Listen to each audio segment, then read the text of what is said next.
சிவனை தொட்டுட்டாமே நமக்கு அனைத்து கஷ்டங்களும் நிவர்த்தி ஆயிடும், எத்தனை தடைகளும் விலகிடும், எல்லா விமர்சனமும் கிடைத்திடும் அப்படின்றது கன்ஃபார்ம் நானும் உணர்ந்துட்டேன்.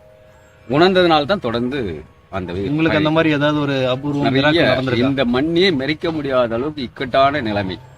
மீண்டும் இந்த திருவண்ணாமலை எல்லையை வந்து தொடுவனான்ற நிலையை உருவாயிருந்தேன். ஐயா மனசு வச்சாரு, மீண்டும் இதே நிலைக்கு இங்க வந்து நிறுத்திருக்காரு.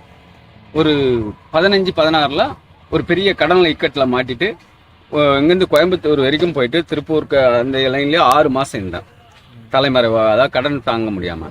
ஆனா மீண்டும் நம்மளால கடனையும் முடிக்க முடியாது, எப்படி திருவண்ணாமலை போயிட்டு தீபம் பாக்குறது அப்படின்னு ரொம்ப மன வேதனையா இருந்தேன். ஒரே ஒரு நாள்